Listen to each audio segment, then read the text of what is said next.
बिस्मिल्लाहिर्रहमानिर्रहीम। अस्सलाम वालेकुम डियर स्टूडेंट्स, आज जो है वो सल्फोनेशन ऑफ बेंजीन को हम लोग डिस्कस करेंगे। इससे पहले हम लोग halogenation of benzene and nitration of benzene को डिस्कस कर चुके हैं। सल्फोनेशन ऑफ बेंजीन क्या है हमारे पास? The introduction of sulphonic acid group SO3H in the benzene ring at the place of hydrogen, यानी कि बेंजीन रिंग में हमारे पास 6 कार्बन के साथ 6 हाइड्रोजन अटैच हैं। ठीक है, हर कार्बन के साथ एक हाइड्रोजन अटैच है। उसमें से एक कार्बन का हाइड्रोजन जो है वो सल्फोनिक एसिड ग्रुप यानी कि SO3H से रिप्लेस हो जाता है। ठीक है, यहाँ पर अगेन एडिशन का वर्ड इस्तेमाल नहीं हुआ क्योंकि हमारे पास ये सब्स्टिट्यूशन है, इलेक्ट्रोफिलिक एरोमेटिक सब्स्टिट्यूशन रिएक्शन है। ठीक है, तो हमारे पास हो रहा क्या है हमारे पास ये जो है बेंजीन रिंग है। ठीक है, इसमें हर कार्बन के पास एक एक क्या है हाइड्रोजन मौजूद होता है। जब इस रिंग में क्या होगा, एक हाइड्रोजन की जगह पे रिप्लेस हो जाए SO3H, यानी कि ये जो है इस हाइड्रोजन की जगह पे लग जाए और हाइड्रोजन यहाँ से निकल जाए, तो हमारे पास क्या बन जाता है, बेंजीन सल्फोनिक एसिड बन जाता है। ठीक है, यहाँ पर हमारे पास इस कार्बन के पास हाइड्रोजन था, वो हाइड्रोजन रिप्लेस हो चुका है SO3H सल्फोनिक एसिड ग्रुप से। ठीक है, बाकी हमारे पास हाइड्रोजन अपनी जगह पे हैं, हर कार्बन के पास एक हाइड्रोजन एज सच मौजूद है।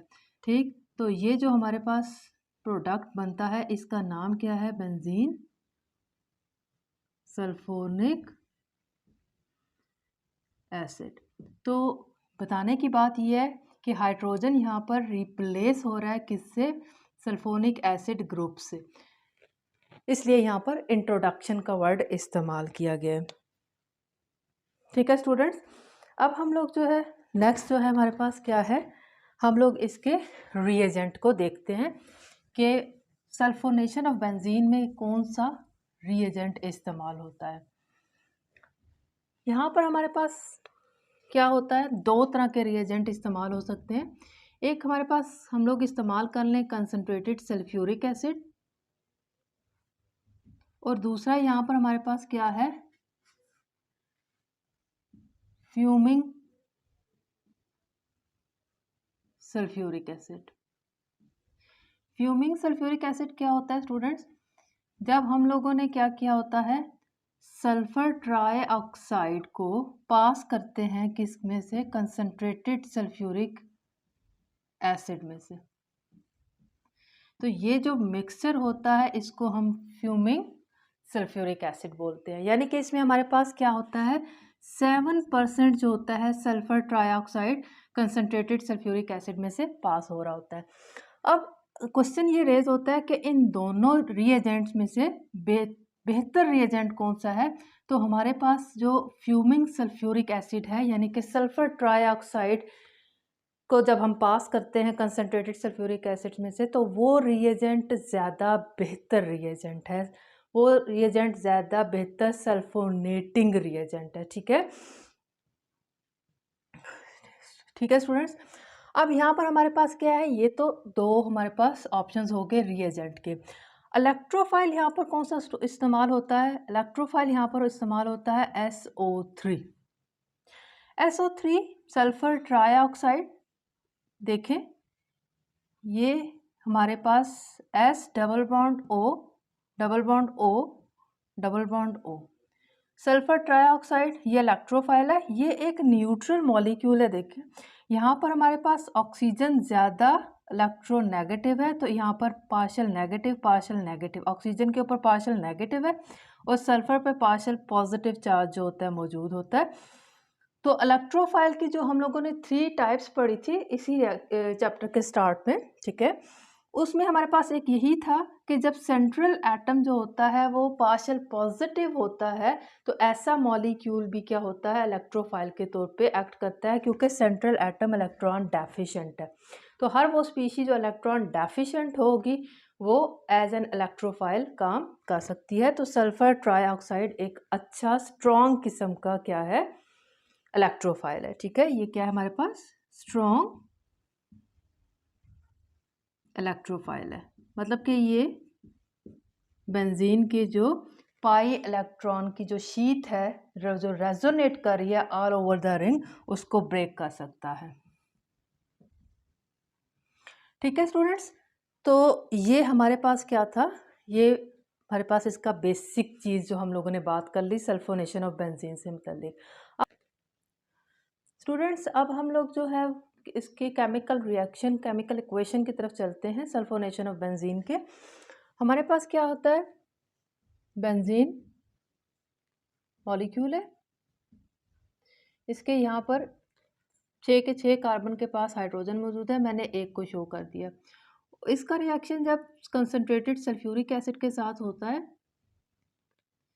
तो कंसनट्रेटेड सल्फ्यूरिक एसिड को हम इस तरह से भी लिख सकते हैं, ये एक ही चीज़ है, HOSO3H। ठीक है, H2 हो गए और SO4 हो गए हमारे पास, H2 और SO3 एक ये और एक ये मिला के 4 हो गए। ठीक है, तो मैं क्या कर लेती हूँ, मैं सल्फ्यूरिक एसिड को इसी तरह ओपन करके लिख लेती हूँ। तो कंसनट्रेटेड सल्फ्यूरिक एसिड है हमारे पास। अब इसमें होगा ये कि ये हाइड्रोजन जो है ये वाटर की फॉर्म में निकल गया और ये SO3H इस हाइड्रोजन की जगह पे क्या हो जाएगा, रिप्लेस हो जाएगा, यहाँ पर लग जाएगा SO3H। ठीक है, ये रिएक्शन हमारे पास 80 डिग्री सेंटीग्रेड पे होता है। अब क्योंकि ये देखें हायर टेम्परेचर इसको रिक्वायर्ड है, इसका मतलब है हमारे पास जब कंसनट्रेटेड सल्फ्यूरिक एसिड अकेला एज अ रिएजेंट इस्तेमाल हो रहा होता है तो रिएक्शन क्या होता है, स्पीडी नहीं होता हमारे पास, उसको हमें स्पीड अप करने के लिए टेम्परेचर देना पड़ता है। लेकिन जब हम लोग सेकेंड ऑप्शन को इस्तेमाल करते हैं, बेंजीन का रिएक्शन हमारे पास किससे हो, सल्फर ट्राईऑक्साइड से हो। ठीक है, सल्फर फ्यूमिंग सल्फ्यूरिक एसिड, तो सल्फर ट्राईऑक्साइड इस केस में हमारे पास क्या बन जाता है, ये वाला हाइड्रोजन SO3H यानी कि सल्फोनिक एसिड ग्रुप से रिप्लेस हो जाता है, साथ में यहाँ पर वाटर शो नहीं होगा। ये रिएक्शन होता है 25 डिग्री सेंटीग्रेड पे। अब fuming sulphuric acid 25 degree centigrade पे वही प्रोडक्ट दे रहा है, तो और इवन के इन दोनों का जो मैकेनिज्म है वो भी क्या है, सेम है, सवाए इसके कि हमारे पास जब कंसनट्रेटेड सल्फ्यूरिक एसिड इस्तेमाल होता है तो एक एक्स्ट्रा क्या होता है हमारे पास, स्ट्रॉन्ग इलेक्ट्रोफाइल जनरेशन का एक स्टेप होता है, वो एक्स्ट्रा स्टेप होता है। तो ये फ़र्क है दोनों में, फर्स्ट मैकेनिज्म के फर्स्ट स्टेप का दोनों में फ़र्क है। उसके अलावा हमारे पास कंसनट्रेटेड सल्फ्यूरिक एसिड जो है वो क्या होता है, स्लो रिएक्शन देता है, उसको स्पीड अप करने के लिए हमें 80 डिग्री सेंटीग्रेड टेम्परेचर देना पड़ता है, मतलब कि टेम्परेचर की रिक्वायरमेंट है इसको, और ये 25 पे हो रहा है, इसका मतलब है ये ज़्यादा स्ट्रॉन्ग किस्म का इलेक्ट्रोफाइल है और रिएक्शन को क्या है एट द रूम टेम्परेचर ये सल्फोनेशन करवा रहा है। जी स्टूडेंट, अब हम लोग जो है सल्फोनेशन ऑफ बेंजीन के मैकेनिज्म की तरफ चलते हैं। सल्फोनेशन ऑफ बेंजीन के मैकेनिज्म के क्या हैं, 4 स्टेप्स हैं, जैसे कि पीछे हम लोग पढ़ते आए हैं। अगर हम लोग क्या है सल्फ्यूरिक एसिड को एज अ रिएजेंट इस्तेमाल कर रहे हैं तो हमारे पास ये पहला स्टेप होगा, यानी कि जनरेशन ऑफ इलेक्ट्रोफाइल, क्योंकि सल्फ्यूरिक एसिड खुद इलेक्ट्रोफाइल नहीं है बल्कि उसने इलेक्ट्रोफाइल जनरेट करना है सल्फर ट्राईऑक्साइड को। ठीक है, और अगर हम फ्यूमिंग सल्फ्यूरिक एसिड इस्तेमाल कर रहे हैं तो उसमें ऑलरेडी सल्फर डाइऑक्साइड मौजूद है, तो लिहाजा हमारे पास डायरेक्ट सेकेंड स्टेप की तरफ मूव कर जाएंगे, यानी कि जनरेशन ऑफ इलेक्ट्रोफाइल वाला स्टेप। ये पहला step fuming of sulphuric acid के केस में ये नहीं होता। तो हमारे पास क्या है, पहला स्टेप है जनरेशन ऑफ इलेक्ट्रोफाइल, यानी कि सल्फर ट्राईऑक्साइड यहाँ पर हम लोगों ने प्रोड्यूस करवाना है। सल्फ्यूरिक एसिड ये हमारे पास HOSO3H, ये एक सल्फ्यूरिक एसिड का मॉलिक्यूल लिखा हुआ है। ठीक है, देखें H2 है और SO3 और एक ये वाला ऑक्सीजन SO4 हो गया। तो ये 2 सल्फ्यूरिक एसिड लिखे, इसमें एक जो है वो एज एसिड काम कर रहा है, यानी कि प्रोटॉन डोनर है, और दूसरा क्या है, प्रोटॉन एक्सेप्टर है, तो वो एज अ बेस काम करेगा। ठीक है, अब देखें इससे हमारे पास जो है सल्फर ट्राइऑक्साइड यानी कि स्ट्रॉन्ग किस्म का इलेक्ट्रोफाइल, साथ में हमारे पास क्या प्रोड्यूस हो रहा है, हाइड्रोनियम आयन, और साथ में हमारे पास कंजुगेट बेस। एसिड का जो बेस होगा वो क्या है, कंजुगेट बेस, हाइड्रोजन सल्फेट। किस तरह से प्रोड्यूस होता है हम लोग इसकी तरह अंडरस्टैंड कर लेते हैं। ये सल्फ्यूरिक एसिड का ओपन स्ट्रक्चर ऐसे लिखा जाता है, ठीक है। तो ये भी सल्फ्यूरिक एसिड है, 2 सल्फ्यूरिक एसिड मैंने लिख लिए। इसमें हमारे पास ये वाला sulphuric acid as a acid इस्तेमाल का होगा, ठीक है। इसमें हमारे पास इस ऑक्सीजन के पास क्या है, ये लोन पेयर मौजूद है, इसने क्या कर लिया, इस प्रोटॉन को, सिर्फ प्रोटॉन को क्या कर लिया, इसने पिक किया, ठीक है। जब इसने प्रोटॉन को पिक किया तो ये पूरे का पूरा बॉन्ड यानी कि 2 इलेक्ट्रॉन जो है इसके ऊपर, ऑक्सीजन के ऊपर क्या हो गए, शिफ्ट हो गए, ठीक है। अब देखिए इसके नतीजे में क्या बनेगा, जब इस ऑक्सीजन ने इस प्रोटॉन को पिक किया तो ये प्रोटॉन जो है, ये प्रोटॉन इसके साथ ऑक्सीजन के साथ अटैच हो गया, ठीक है। बाकी सारा मॉलिक्यूल वही है, यहाँ पर हमारे पास इस ऑक्सीजन के पास एक और हाइड्रोजन अटैच हुआ है, ठीक है। और हमारे पास यहाँ पर क्या चीज़ बच गई, ये चीज़ बच गई है, प्रोटॉन पिक हो गया, पीछे रह गया हमारे पास HSO4, क्योंकि ये पूरे का पूरा बॉन्ड इसके ऊपर शिफ्ट हुआ है तो नेगेटिव आ गया, ठीक है। तो ये हमारे पास कंजुगेट बेस प्रोड्यूस हो गया और ये हमारे पास साथ में स्पीशी प्रोड्यूस हुई है। अब इसमें देखिए हमारे पास इस ऑक्सीजन के ऊपर पॉजिटिव चार्ज आया हुआ है, क्यों, क्योंकि इस ऑक्सीजन ने 3 बॉन्ड बनाए हुए हैं। जब भी ऑक्सीजन जो है वो 3 बॉन्ड बनाता है, लोन पेयर को इस्तेमाल करता है ऑक्सीजन, ठीक है, तो और थर्ड बॉन्ड बनाता है तो वो क्या, उसके ऊपर पॉजिटिव चार्ज आ जाता है और वो चीज़ स्टेबल नहीं है। क्या होगा, इस चार्ज को न्यूट्रलाइज करने के लिए हमारे पास ये वाला बॉन्ड यहाँ पर शिफ्ट होगा, ठीक है। जब ये बॉन्ड यहाँ शिफ्ट होगा तो ये पूरे का पूरा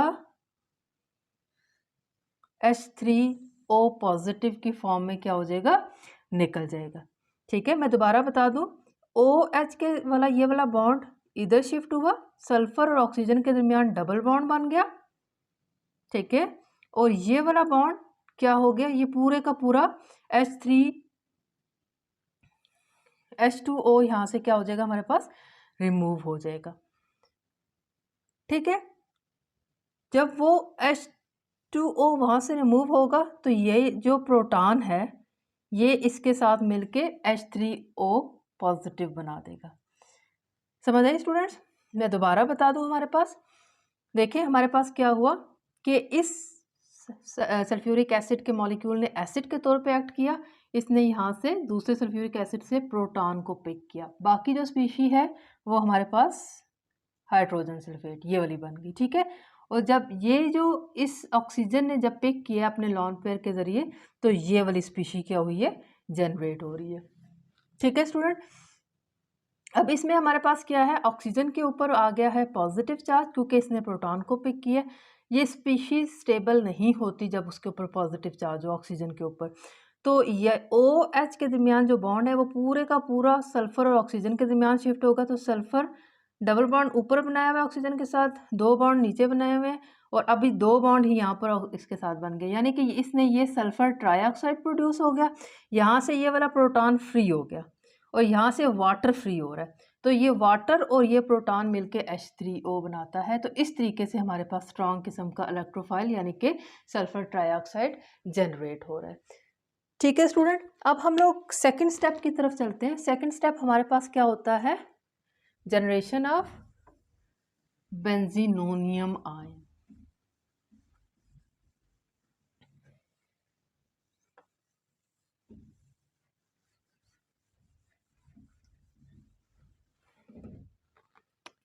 जी, सेकंड स्टेप है हमारे पास जनरेशन ऑफ बेंजीनोनियम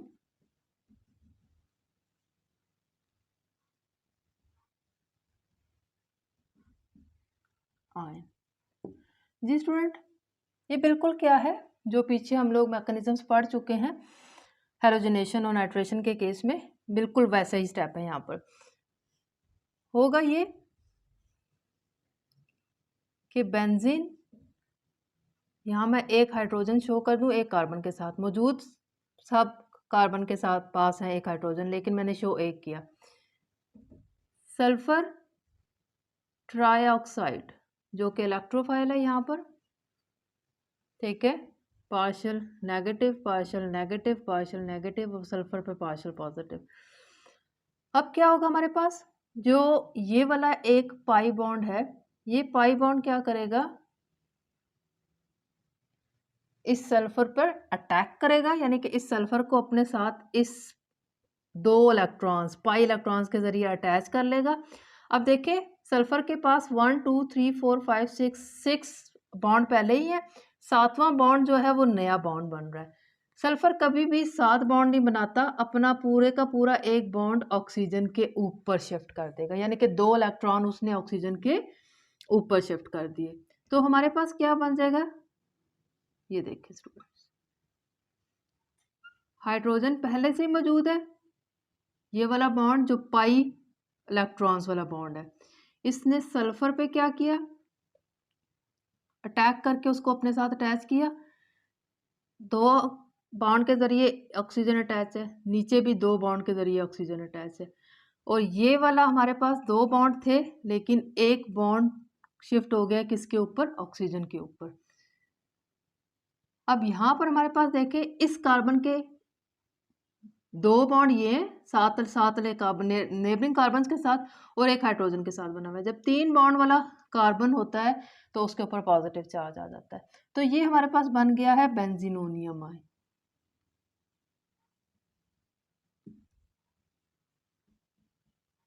बेंजीनोनियम आयन जो है वो क्या है, वो हमारे पास एरोमेटिसिटी नहीं रखता, ठीक है, इसमें एरोमेटिसिटी मौजूद नहीं है। अब नेक्स्ट में हमारे पास क्या होगा, एरोमेटिसिटी को रीगेन करना होता है नेक्स्ट स्टेप में, ठीक है स्टूडेंट्स। अब हमारे पास क्या होगा, डीप्रोटोनेशन होगी यहाँ पर,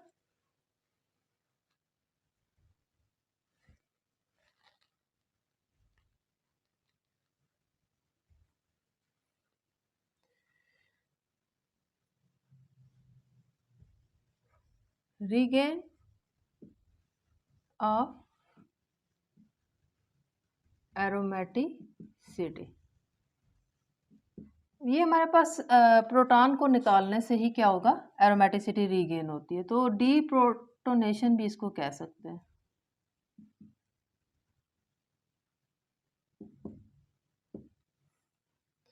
देखिए स्टूडेंट्स, मैं ऊपर वाला स्ट्रक्चर दोबारा ड्रॉ कर रही हूँ। यहाँ पर एक यहाँ पर हाइड्रोजन अटैच है और ये हमारे पास ये। अब होगा ये कि जो हमारे पास जनरेशन ऑफ इलेक्ट्रोफाइल उसके दौरान 3 स्पीशीज बनी थी, जिनमें से एक स्पीशी कंजुगेट बेस की थी HSO4 नेगेटिव। ये HSO4 नेगेटिव बेस का काम क्या होता है, प्रोटॉन को इसने पिक किया, और ये जो सिर्फ प्रोटॉन को पिक किया है, ये पूरे का पूरा बॉन्ड अंदर शिफ्ट हो जाएगा। जब ये अंदर शिफ्ट होगा तो एरोमेटिसिटी रीगेन हो जाएगी, यानी कि alternative double and triple bond यहाँ पर, यहाँ बॉन्ड दोबारा बन गया। जब बॉन्ड दोबारा बना तो यहाँ से पॉजिटिव चार्ज खत्म हो गया, क्योंकि अब इस कार्बन के 4 बॉन्ड नॉर्मल बन चुके हैं।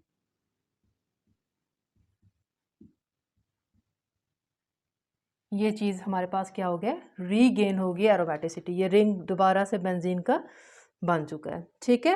अब जो हमारे पास लास्ट स्टेप है, लास्ट स्टेप में क्या होगा, ये देखें अभी इसके ऊपर नेगेटिव चार्ज है, तो नेगेटिव चार्ज है तो स्टेबल नहीं होती, कोई भी चार्ज स्पीशीज होती है वो स्टेबल नहीं होती, उसने चार्ज को न्यूट्रलाइज करना होता है, ठीक है students. Next step, 4th step है हमारे पास,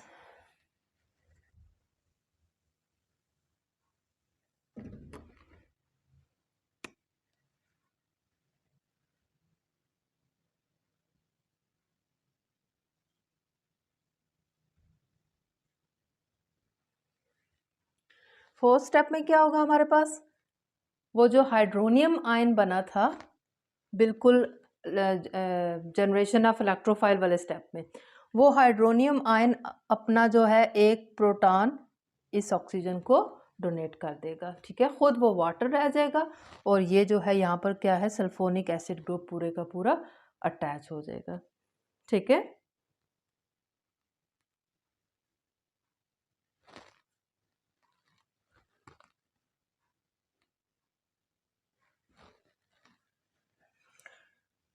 फोर्थ स्टेप है इसका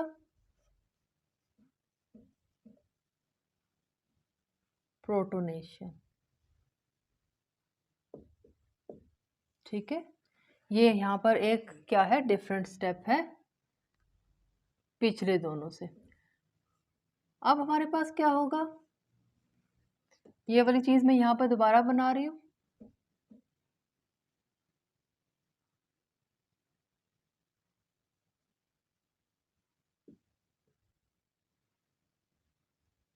हाइड्रोनियम आयन जो पहले स्टेप में बना था, ये क्या करेगा, इसमें से प्रोटॉन को पिक करेगा, प्रोटोनेट हो जाएगा ये ग्रुप SO3, ठीक है। मैं इसको खोल के लिखती हूँ जैसे कि यहाँ पर लिखा हुआ है, डबल बॉन्ड O, यहाँ पर ओथ नेगेटिव था, अभी साथ में प्रोटॉन पिक हो गया, तो ये SO3H बेंजीन रिंग के साथ SO3H लग गया और साथ में वाटर क्या हो गया, सेपरेट हो गया, अलग हो गया, तो ये हमारे पास बेंजीन सल्फोनिक एसिड प्रोड्यूस हो गया। जी स्टूडेंट्स, तो यहाँ पर हमारे पास क्या है, फोर्थ स्टेप जो है वो डिफरेंट है, पिछले दोनों में फोर्थ स्टेप था रीजनरेशन ऑफ कैटालिस्ट था, यहाँ पर हमारे पास क्या है, प्रोटोनेशन है। स्टूडेंट्स, ये हमारे पास क्या था, सल्फोनेशन ऑफ बेंजीन था। उम्मीद करती हूँ कि आपको इसका मैकेनिज्म और रिएक्शन समझ आ गया होगा। पेपर पॉइंट ऑफ व्यू से ये इंतहाई इंपॉर्टेंट है, ये हमारे पास लॉन्ग क्वेश्चन का हिस्सा भी बन के आ सकता है और इसमें से शॉर्ट क्वेश्चन MCQs भी जो है वो पूछे जा सकते हैं। स्टूडेंट्स, अपना ढेर सारा ख्याल रखिएगा, पढ़ते रहिए और अच्छे मार्क्स हासिल कीजिए। अल्लाह ताला आपका हामी और नासिर हो। अल्लाह हाफिज़।